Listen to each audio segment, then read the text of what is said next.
Bueno, seguimos cas xornadas e cos encontros de bibliotecas escolares. Temos ahora connosco a Montserrat Pena Presas.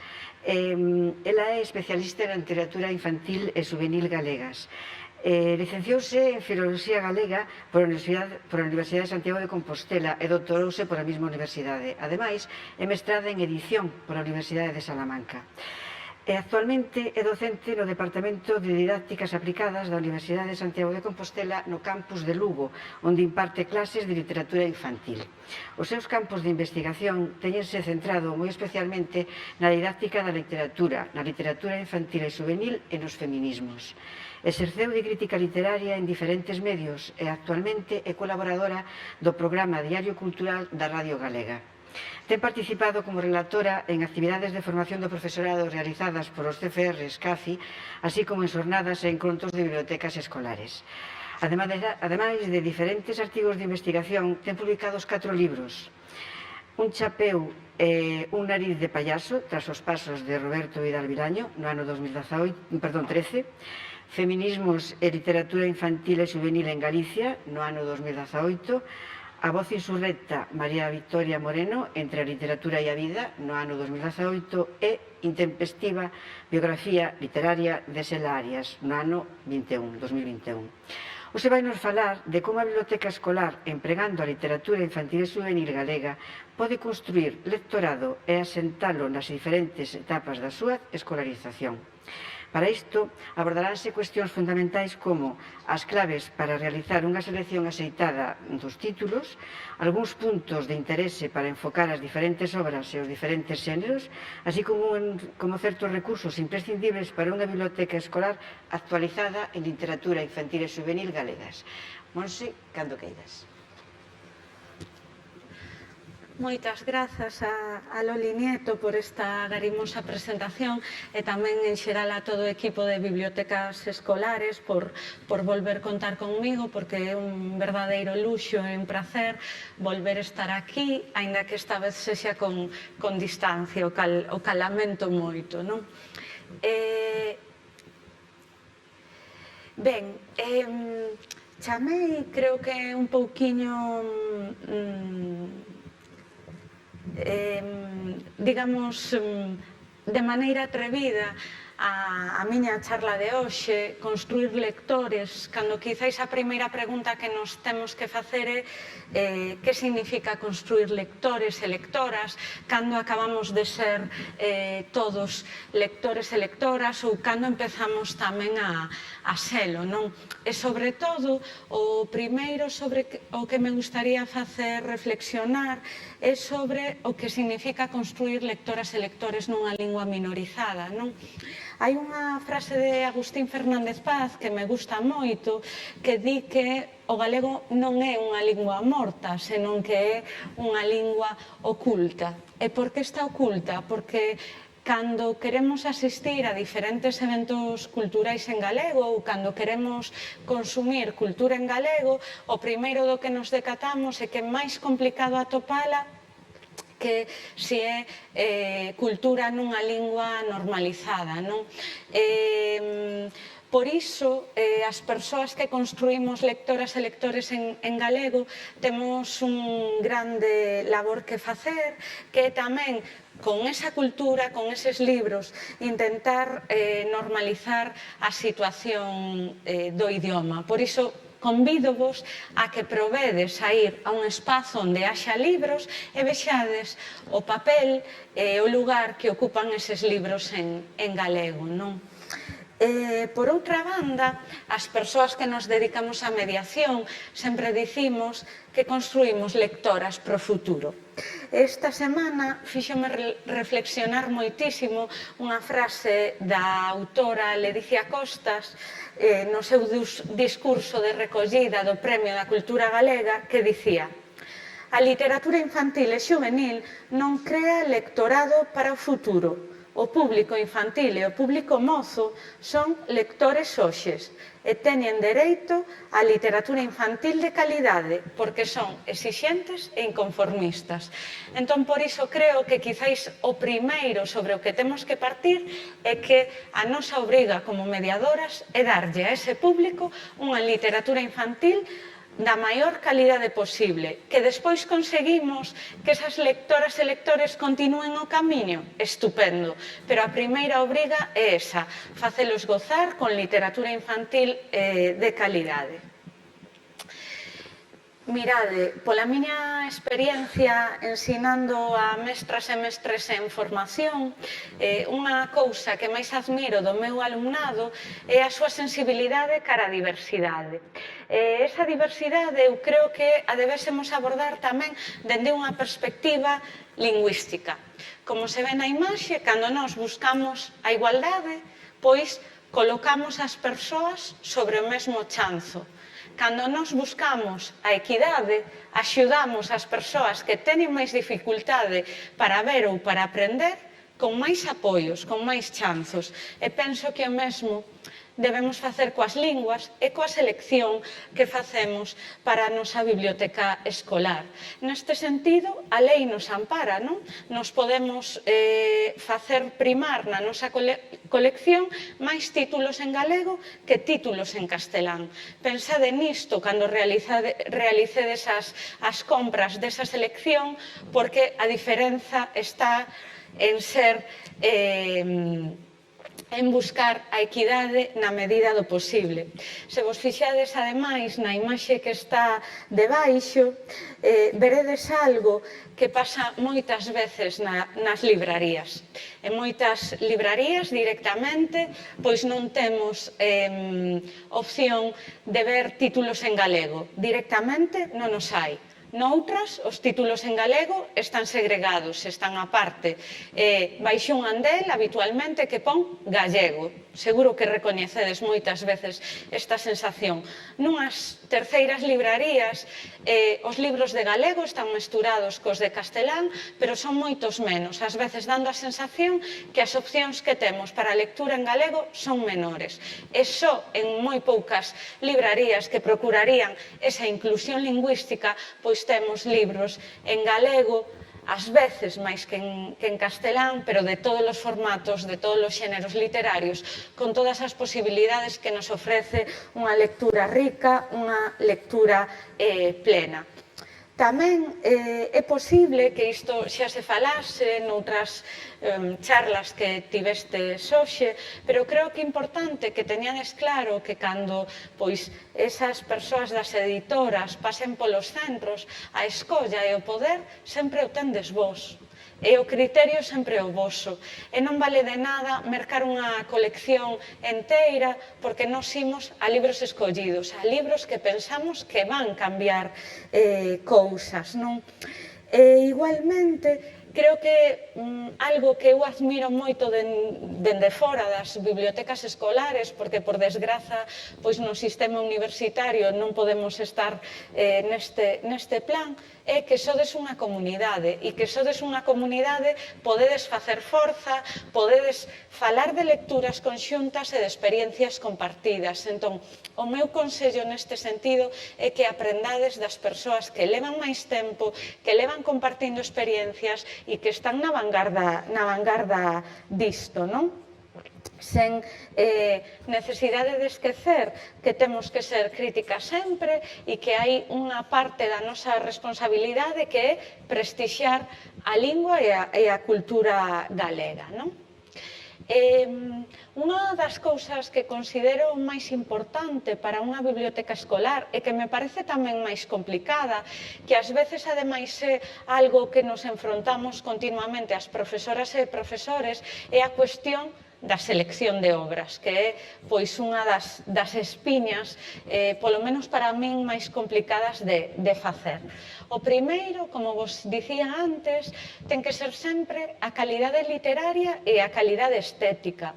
Non nos esquezamos que ás veces é verdade que para as nosas aulas necesitamos abordar temas a través dos libros, pero aínda máis importante que iso é o seu contido e o valor do seu contido dende unha perspectiva literaria.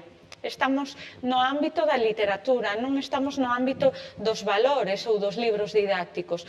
Por iso é fundamental que escollamos obras que teñan unha linguaxe apropiada.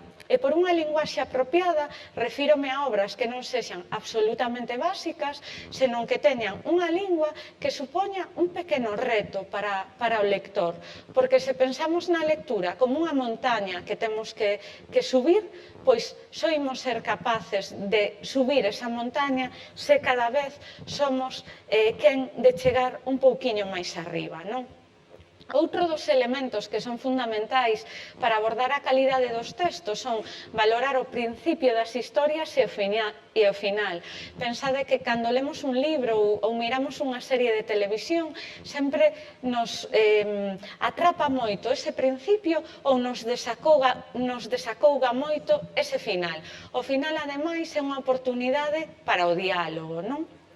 Outro elemento que considero fundamental son os valeiros interpretativos, que todo o que temos que pensar, que todo o que temos que sentir, que todo o que temos que deducir das obras literarias non estea escrito, senón que sexa unha tarefa que o noso coñecemento do horizonte de expectativas, os nosos coñecementos literarios nos axuden a facer.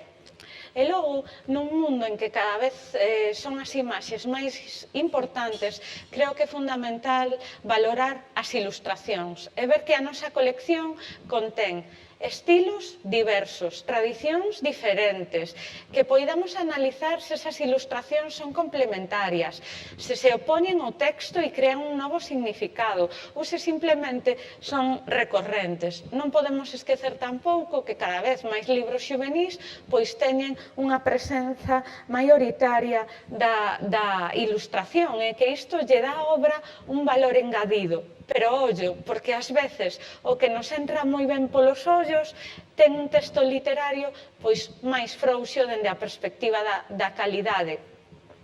Non todas as ilustradoras e ilustradores pois escriben con calidade literaria, é algo complicado de conseguir, non?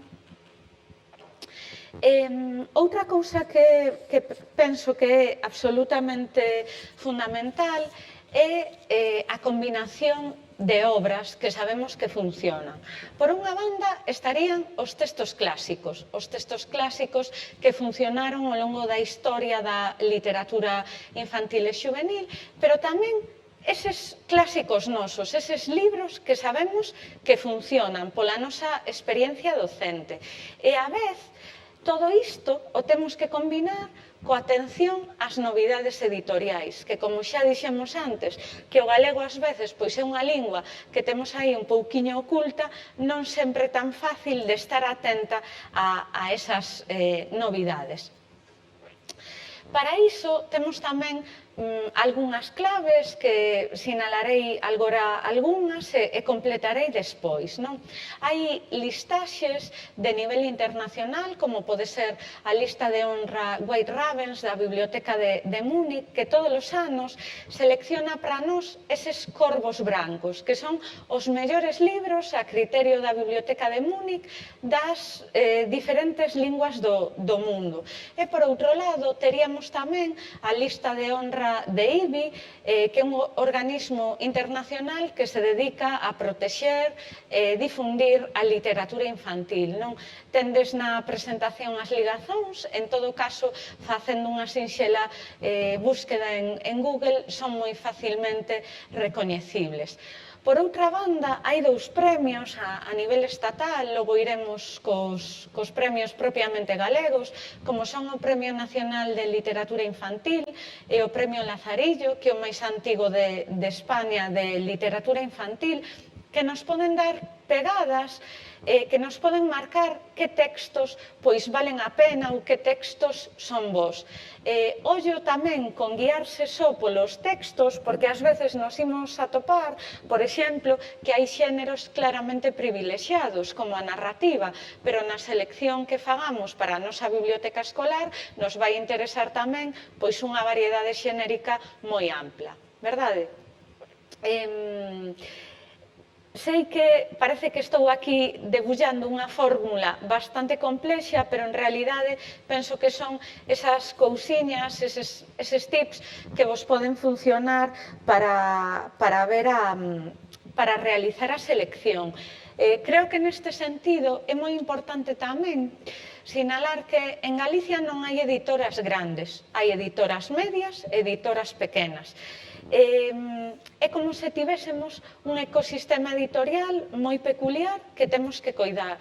Entón, animaríavos tamén a prestar unha especial atención a esas editoras pequenas, non? A irvos situando nese ecosistema e a ir sabendo recoñecer, por exemplo, que Apiario prácticamente só publica poesía, pero que ten unha colección moi interesante de poesía infantil, aínda que señan pouquiños títulos neste momento, ou que Patas de Peixe só publica álbum ilustrado traducido. Bueno, pero nos imos situando nese ecosistema que ademais penso que as bibliotecas escolares temos que contribuir a coidar e que poidemos coidar introducindo pois libros destas editoras pequenas, puxen 2 exemplos, logo veremos que hai máis, pois nese viveiro dese ecosistema que é a nosa biblioteca escolar.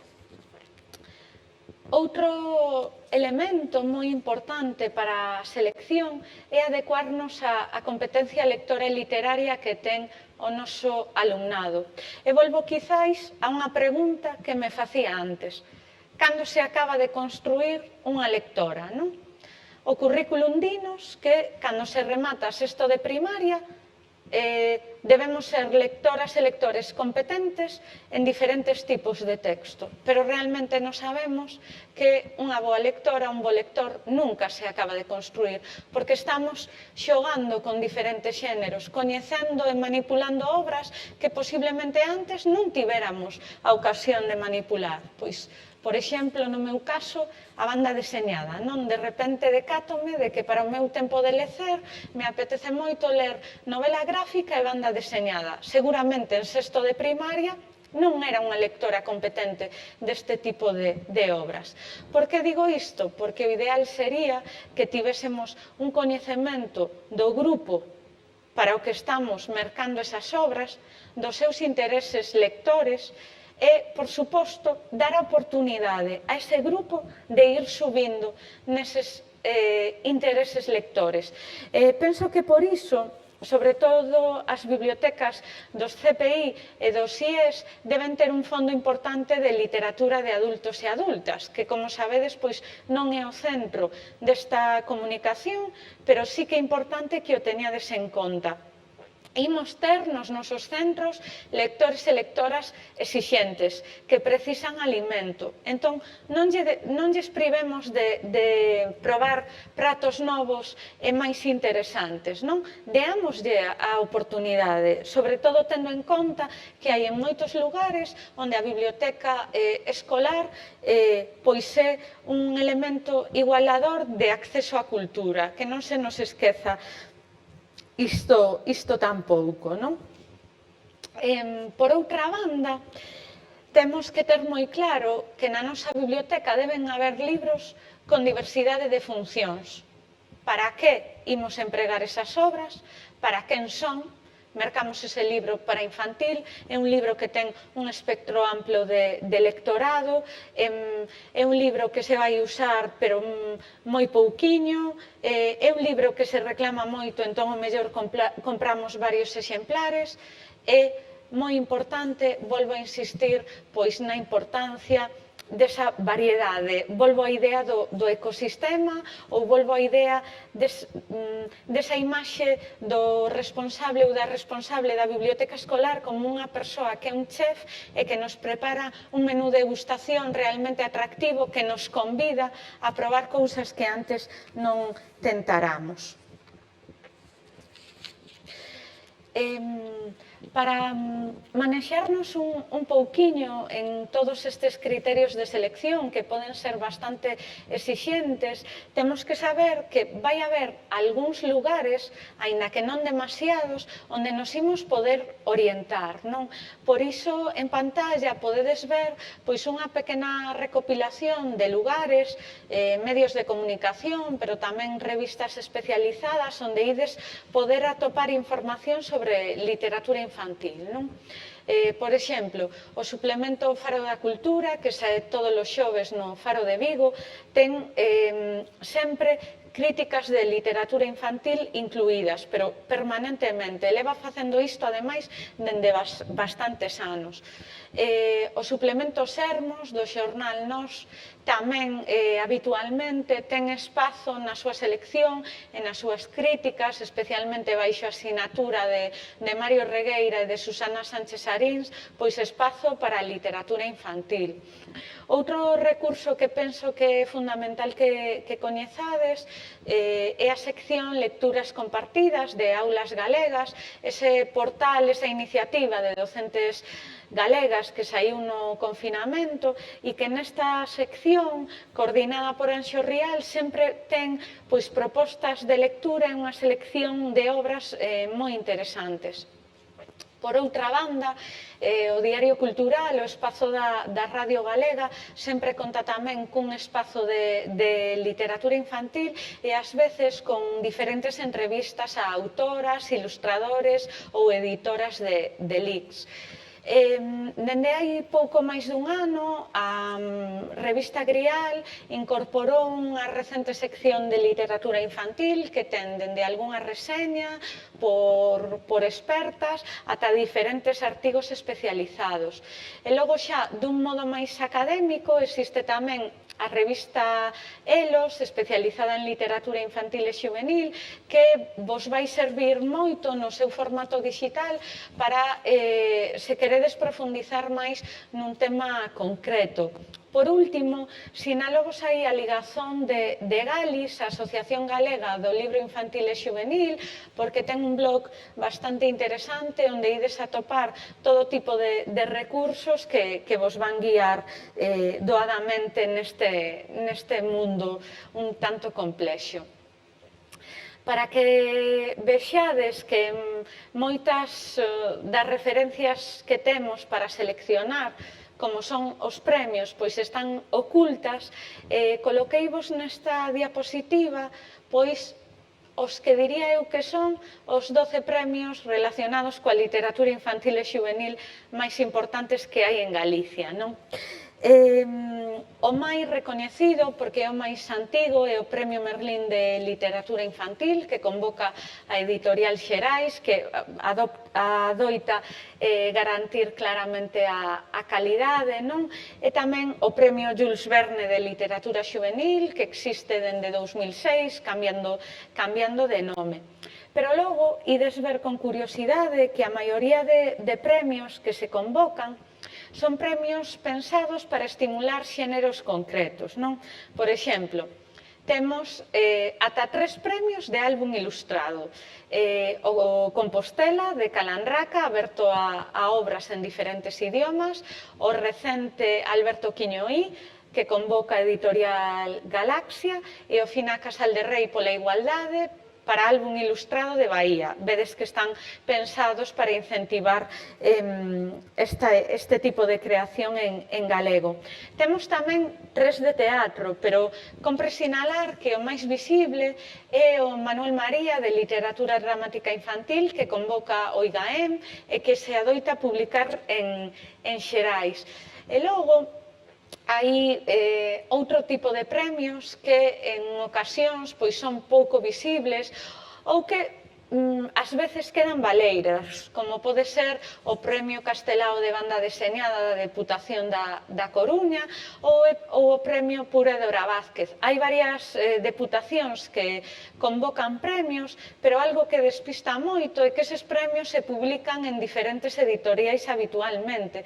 Entón, non é fácil para nós, como mediadoras, irlle seguindo a pista a estes elementos que poderían ser claramente unha marca de calidade, non?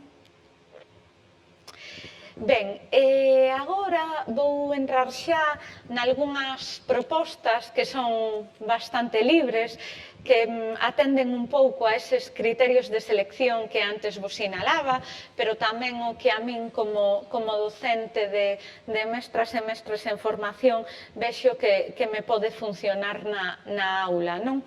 Ides ver dende títulos que coñecedes moi ben ata títulos que supoñen ser máis novedades literarias, non? Imos empezar pola poesía.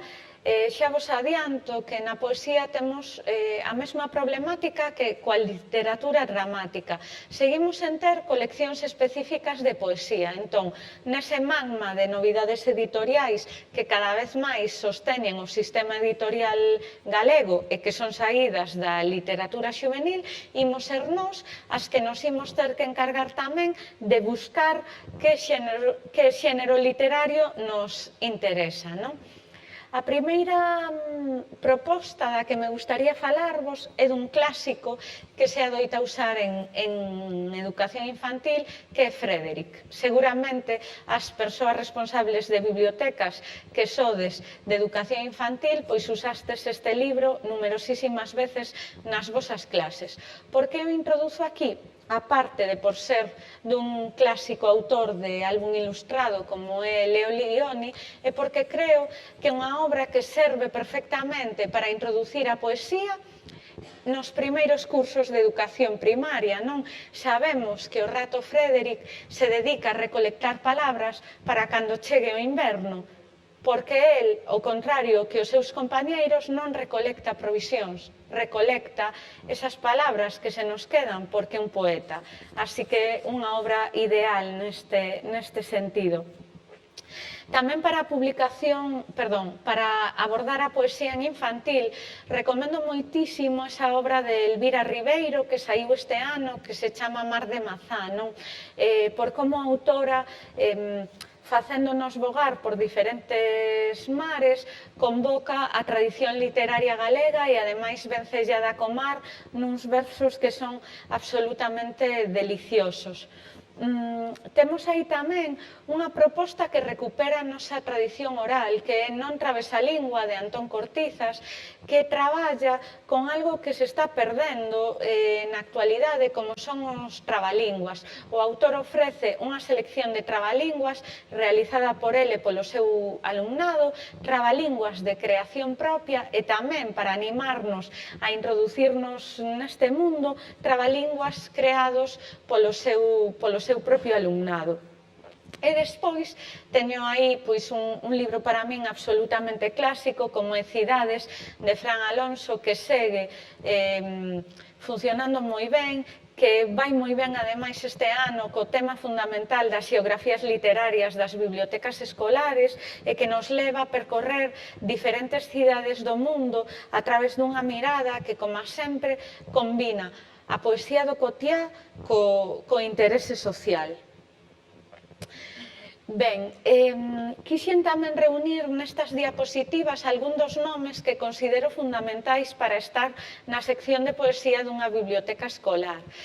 Comenzando tamén polos niveis de ensino inferiores, poñovos aí Tinta de luz, de Pepe Cácamo e Berta Cácamo, en Chanda Pólvora Editora, que para eses primeiros cursos de infantil e os primeiros de educación primaria é unha verdadeira maravilla, porque combina moi ben esa creación artística da Mancha que explora Berta Cácamo cos versos do seu irmán Pepe Cácamo, non?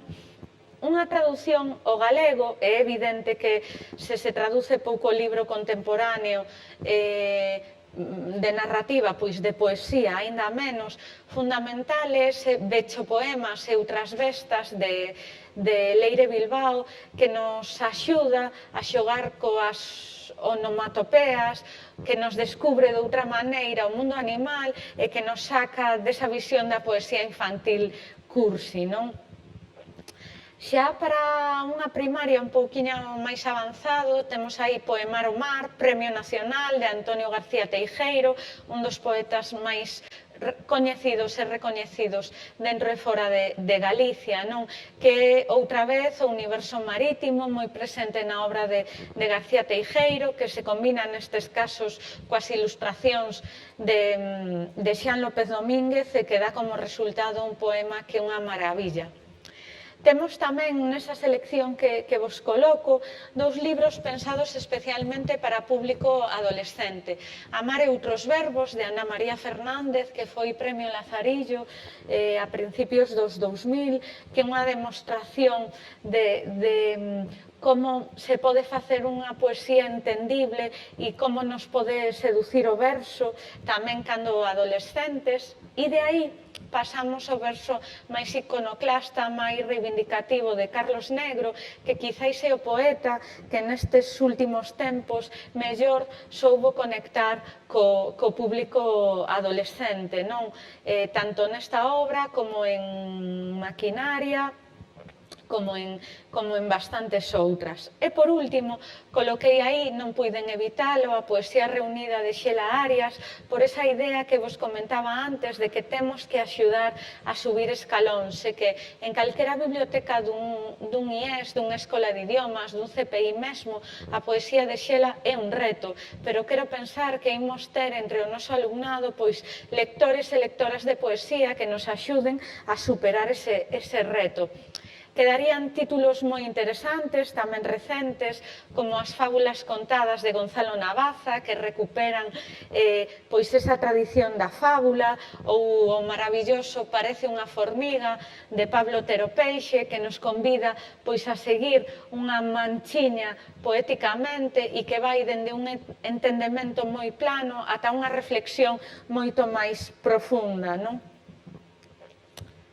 Pasamos xa pois algunhas propostas de literatura dramática que, como vos dicía antes, nos propicia as mesmas dificultades e mesmo algunha máis, porque se publica menos que no caso da poesía. Seguimos en coleccións específicas, se ben é verdade que hai algunha colección como a colección Costa Oeste de Galaxia, que nos últimos tempos está sacando máis títulos de teatro, tamén como resultado dese premio Vidal Bolaño de textos teatrais para a mocidade. Pero, a parte da colección A Pinguela de teatro escolar para ler e representar, que está en edicións fervenzas, non ides ter outra colección onde ir buscar especificamente estes textos, non? Empezando, como sempre, polo nivel máis baixiño de educación infantil, sempre resulta complicado introducir a este público no xénero da literatura dramática. Por iso estou moi contenta de que Calanraca acabe de sacar Na cola para a arca, de Antonis Papateudolou, que xoga coa lenda da arca de Noé para ao final acabar descubríndonos que en realidade eses ratiños que parecían estar na cola para entrar na arca de Noé están na cola para ir ao teatro e ver unha obra que se chama A Arca e que representa un actor de nome Noé. O libro é unha delicia porque as ilustracións xoan coas texturas que son diferentes elementos do mundo teatral, porque ten unha páxina final despregable na que se pode ver como é un teatro o modo clásico, e porque nos axuda a facerlle comprender a ese público que significa, que simboliza ir ao teatro, non? Temos tamén propostas e autoras moi significativas nesta escolla. Recupero tamén un texto histórico de plena vixencia, como é As laranxas máis laranxas de todas as laranxas, de Carlos Casares, a entrada pola porta grande do absurdo na literatura dramática galega, pero tamén do humor, da desinhibición. E tamén o nome fundamental xa entre nós de Paula Carballeira, que neste caso en Somos os monstros, o último Premio Manuel María de Literatura Dramática, pois lle fai unha homenaxe ao mundo da fantasía, a figura do monstro como figura central no imaginario infantil, e persoalmente penso que é tamén unha homenaxe a Maurice Sendak, que é a súa maravillosa obra Onde viven os monstros, non?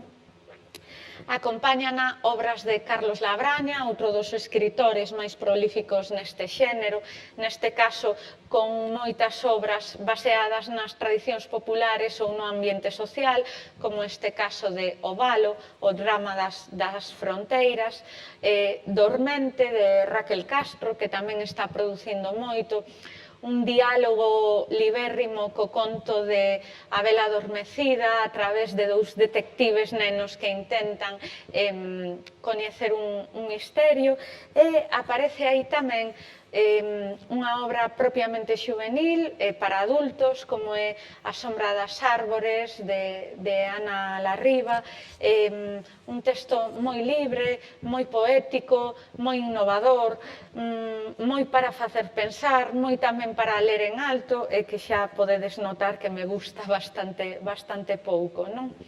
E outra das debilidades deste ano son as mil caras de Dorotea,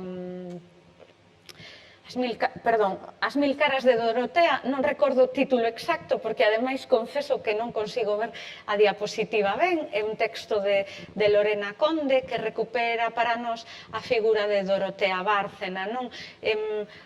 A medio camiño entre o texto de literatura dramática e a biografía de muller, que é un xénero que está moi en boga nos últimos anos, cunhas ilustracións estupendas e moi recomendable tamén. Ben, no eido da narrativa fixen un pouco de trampa, porque nesta diapositiva presento os 5 títulos que seguen sendo imprescindibles de narrativa infantil e xuvenil que conseguiron o Premio Nacional.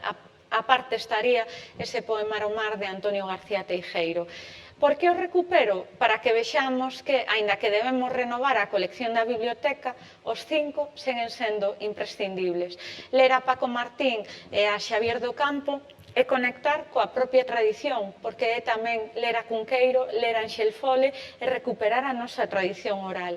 Ler a Ledicia Costas e ler a Roald Dahl e ver a Tim Burton. Ler a Agustín Fernández Paz e ler a Agustín Fernández Paz, un clásico contemporáneo, eses relatos sobre o amor que están tamén no público de fronteira. E ler a Fina Casal de Rei e entrar no mundo do realismo cotiá dende a tenrura, un pouco para que vexades que dende a literatura infantil galega se chega aos clásicos universais.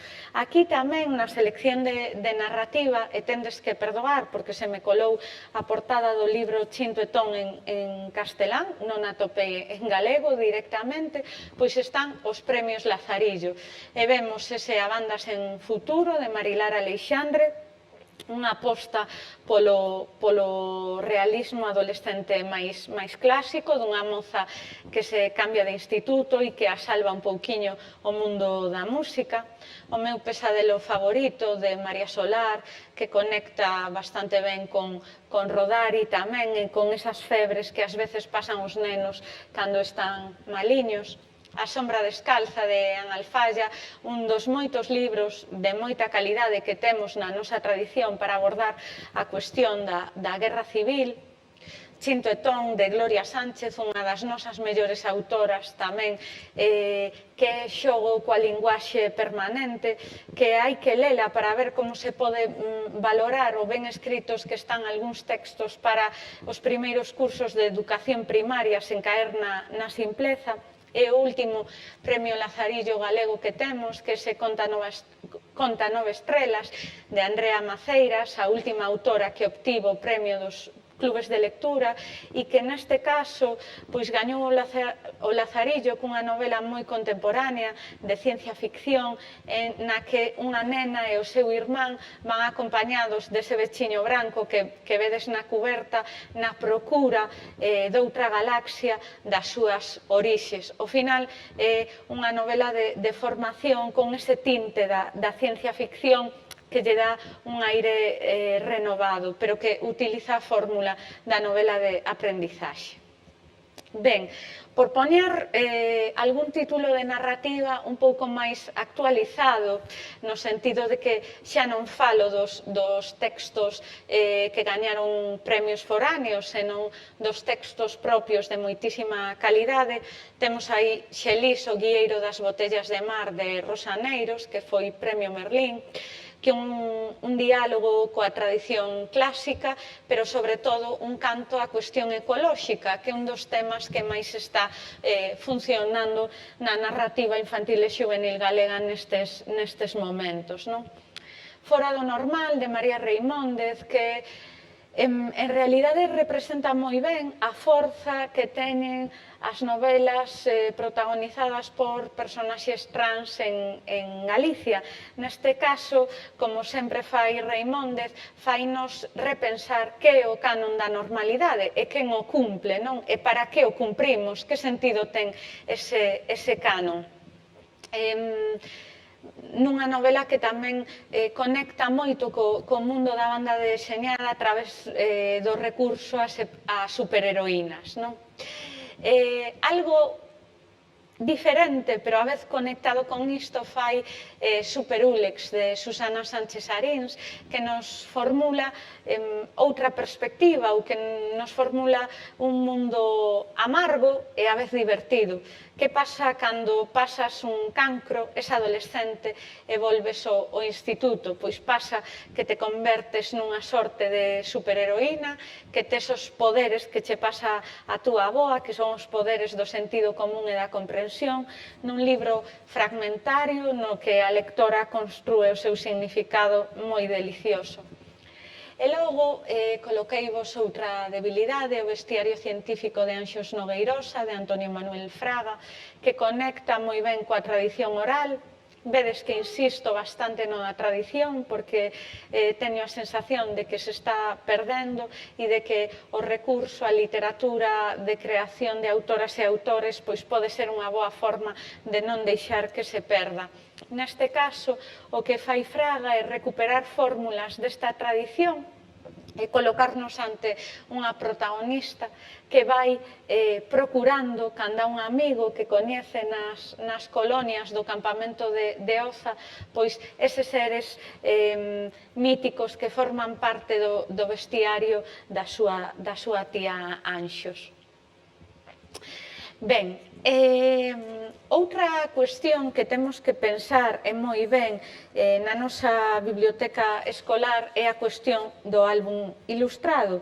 E insisto moito nisto, porque se ben antes pensábamos o álbum ilustrado como un formato que só era caído para os cursos de educación infantil, onde se fai iso tan maravilloso de ler de maneira asamblearia, creo que debemos deixar atrás esa visión e debemos comezar a comprender o álbum como un recurso apto para todas as idades e para todo tipo de lectores e lectoras. Sí, tamén para os lectores e lectoras moi experimentados, non? Creo que unha boa selección da biblioteca escolar ten que combinar eses nomes clásicos xa no mundo do álbum. Tendes aí dous, como Eric Carle, o famoso autor da Eiruguiña Comellona, e Anthony Brown, un paseo polo parque, Salcapenas, no bosque, etc. Pero faltannos tamén, por exemplo, Sendak ou Tomi Unguerer. Temos a sorte de ter moitos deles en galego, porque Calandraca ten unha liña que se ocupa constantemente de renovar pois estes autores clásicos de álbum ilustrado e combinalos con autoras e ilustradores de noso que tamén apostaron polo álbum, non? Aí temos dous exemplos: Acuario, de María Canosa e Dani Padrón, que é un álbum ilustrado de carácter poético, Chocolate, de Marisa Núñez e Helga Banst, que está xogando co corpo non normativo, nunha proposta tamén para esas primeiras idades, non? Creo que tamén hai que reivindicar as posibilidades que nos dá o álbum sen palabras. Ás veces, sobre todo as profes de lingua, somos un pouco insistentes con isto ten moito texto ou ten pouco texto. O álbum sen palabras danos infinitas oportunidades para reivindicar a creatividade, reivindicar a comprensión das imaxes, que nun mundo pois tan absolutamente visual como no que nos estamos movendo, pois é algo moi importante, moi fundamental. Recomendo especialmente o álbum dende 1880 que acaba de saír en Calandraca e que permite ver como evolúe unha libraría dende ese 1880 á actualidade sen usar ningunha soa palabra as que nos indica o nome do autor e o título. En esta idea de usar álbum ilustrado para todas as idades, deixo-vos aí 4 títulos que considero fundamentais por diferentes cuestións. Así, a dictadura, que traduciu ao galego a editorial Catro Ventos, é fundamental porque nos permite abordar unha cuestión como os ditadores, a democracia e que ocorre nunha ditadura e ver que ao mellor non estamos tan lonxe, non? É máis ben un libro informativo que un libro de ficción, pero que está no espectro do álbum ilustrado. Ícaro, de Federico Delicado, sen dúbida un texto para lectores de secundaria, que nos obriga a pensar sobre quen somos, sobre a familia, sobre que significa ter e nos dá unhas claves de interpretación, ademais que se relacionan cos cadros de Hopper dunha maneira maravillosa. É fundamental tamén A lavandeira de San Simón, de Eva Mejuto, unha das autoras galegas que máis ten apostado polo álbum, que está baseado, ademais, na historia real das madriñas de San Simón, que é un álbum para ler acompañado nos últimos cursos de primaria e, sobre todo, na secundaria. E logo, esa maravilla que é A árbore xenerosa, que fala do amor incondicional entre un neno e unha árbore, do que significa dar de máis ou dar de menos, non? E todos nos están obrigando continuamente a pensar e a repensar. Vedes que vou un pouquiño máis rápido porque vexo que o tempo se me acurta e non quería deixar de pasar a algo que ten un papel fundamental na biblioteca escolar e que ás veces conecta moi ben co alumnado, como é a banda deseñada, non? Igual que fixen cos outros xéneros, considero fundamental que empecemos con libros que nos introduzan de algunha maneira nese xénero, non? Situei aí unha historia que está en Calandraca, que en realidade é un álbum con moi pouco textiño, no que os personaxes se comunican a través dun escasísimo diálogo. Faltalles unha historia, non saben que ocorre, ata que se decatan que a historia están escribindo eles e elas mesmas, non? Esa introdución o diálogo, o bocadillo, as onomatopeas, pareceme moi adecuada para a educación infantil, non?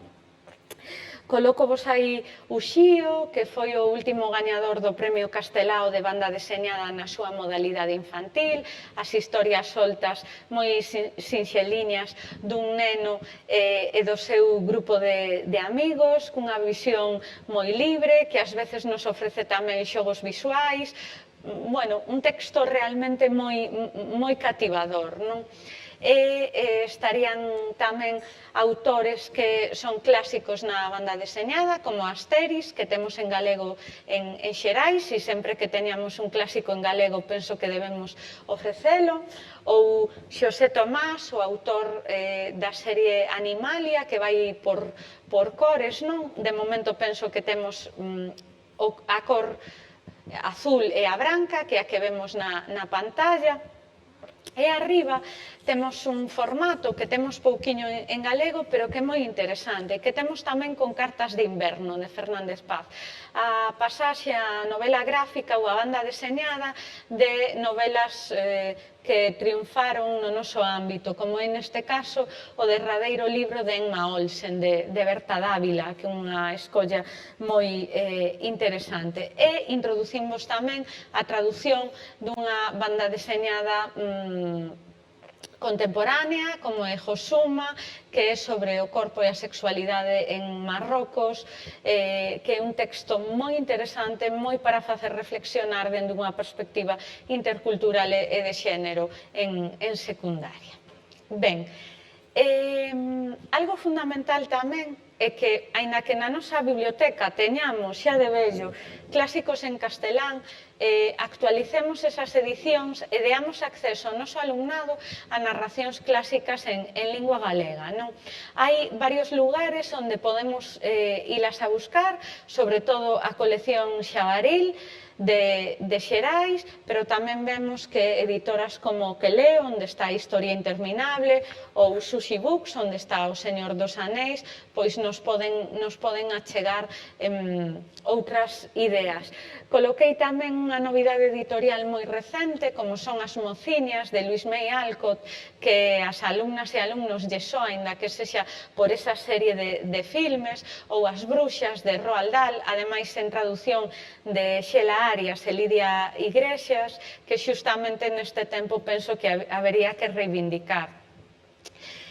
Sería moi importante que o noso fondo introducise tamén obras de editoras como Huguín e Munin ou Irmás Cartoné, que publican exclusivamente traducción ao galego, igual que Sushi Books, aínda que isto non é en exclusiva, para intentar ter actualizada esa colección. Porque se no tema dos clásicos entendidos como tal seguimos tendo un certo retraso, especialmente no que ten que ver con obras feministas ou de autoras, ese retraso faise máis patente con libros que triunfan noutros mercados e que ás veces chegan tarde ou non chegan ao galego.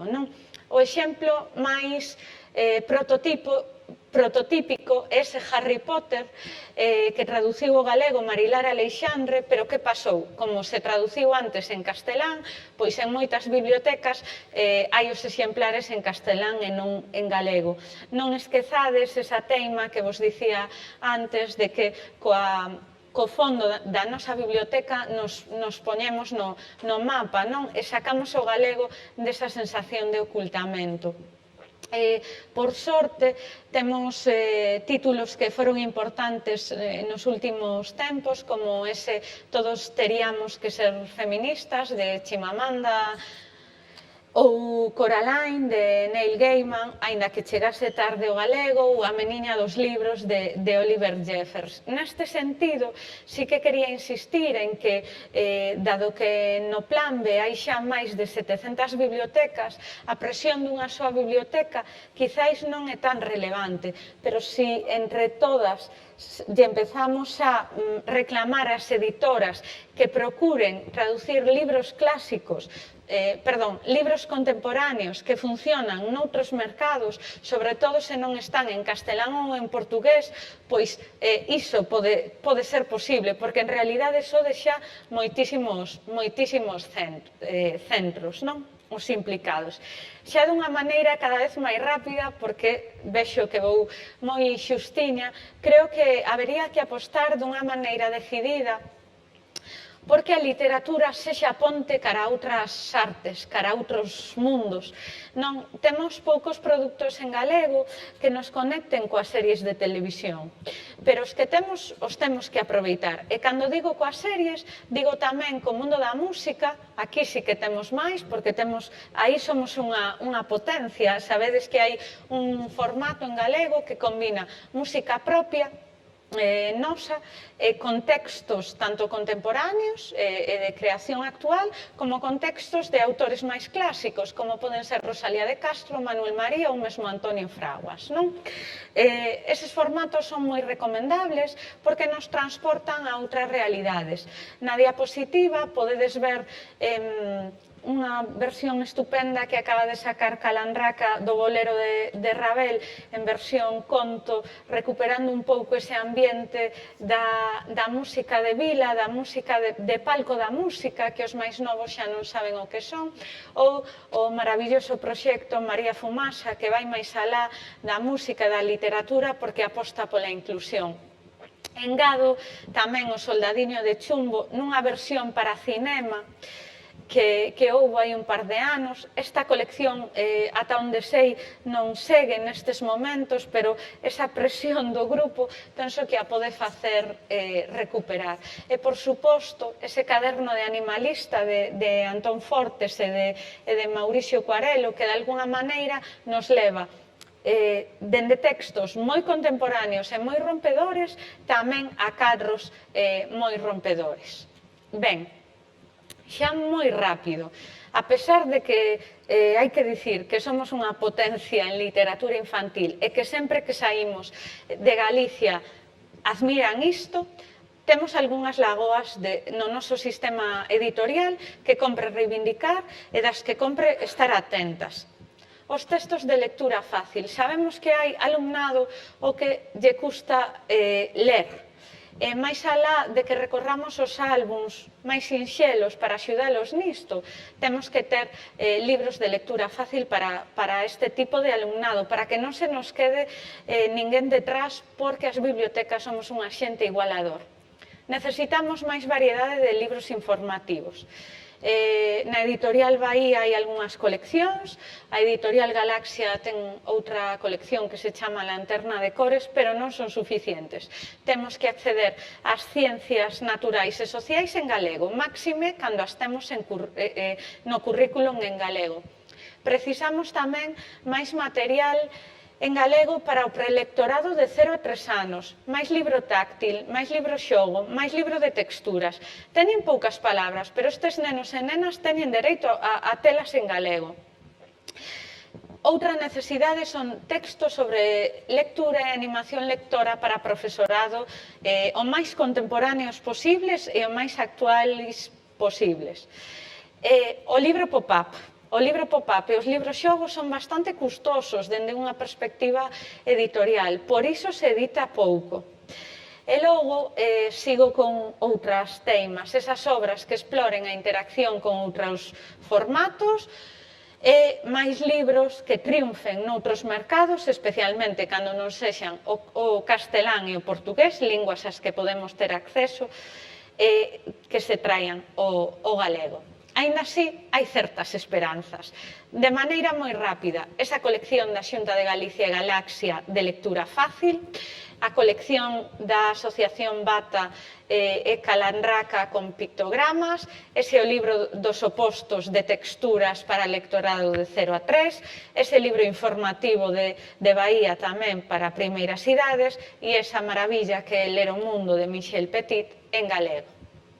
Ben, como vos contaban antes que tendes que facer sempre unha revisión do plan B, temos que avaliar sempre a selección que facemos. Deixo-vos aí a preguntas, porque por desgraza non me dá tempo a afondar nelas, pero esas preguntas sempre son necesarias. Se eu revisase a miña propia selección, vería que faltan obras de algunhas editoras, como por exemplo Hércules ou Apiario. Se revisase o equilibrio entre xéneros, vexo que se lle din máis importancia á narrativa. Se revisase a adecuación aos destinatarios, vexo que esa ponte entre o xuvenil e o adulto habería que explorala máis. Se revisase a incorporación á tradición, vería que falta un libro como o Dicionario dos Seres Míticos Galegos que debe estar en calquera biblioteca. E así, sempre é mellorable. Entón, por favor, cada curso que fagamos esa merca para a nosa biblioteca desas pequenas xoias, revisamos a selección e poñémola en valor co fondo da biblioteca. Ben, aquí tiña algunhas ideas sobre o como, sobre a importancia da presenza dos libros na clase, pero tamén do alumnado na biblioteca escolar, sobre o equilibrio entre que eles propoñan e que nos pautemos, porque o meu alumnado universitario, cando empezamos a falar da lectura, sempre se queixa desas lecturas pautadas, e logo descubren que cando elixen eles tampouco lles satisfán o que len. E logo, unha idea da que eu son bastante fan de que as mediadoras debemos provocar, porque temos moitas lectoras e lectores diferentes e moitos gustos distintos. Entón, eses libros obxectos que ás veces non sabemos manexar, hai que leválos á aula. Eses libros que tratan temas difíciles ou complicados, hai que leválos á aula. Eses libros que nos moven porque tratan temáticas sociais e os mozos e mozas son moi solidarios, hai que leválos á aula. Un bo fondo de biblioteca escolar débese ter en conta a historia da literatura infantil galega, recuperando eses libros importantes, incorporando esas novidades salientables de calidade literaria, asumindo xéneros de todos os tipos, e os xéneros tamén son o álbum ilustrado e a banda deseñada, tería en conta temáticas sociais actuais e apostaría polo cuidado estético, sobre todo prestixiando a lingua. Cando facedes esas guías tan maravillosas, non vos esquecedes que non é o mesmo, como vos dicía antes, a igualdade e a equidade. Vos deixo unha recomendación para vos, porque eu son moi pesada con isto de que as mediadoras tamén nos temos que nutrir de lecturas que son para nós e tamén para as nosas compañeiras e compañeiros, e agradezovos moito a atención. Pois moitas gracias a ti. Vamos, con este exhausto recorrido por a literatura infantil e juvenil e que as pautas que nos acabas de dar, pois penso que nos será de moitísima utilidade para facer a nosa colección. Moitas gracias, Monse, por estar aquí connosco. Grazas a vos.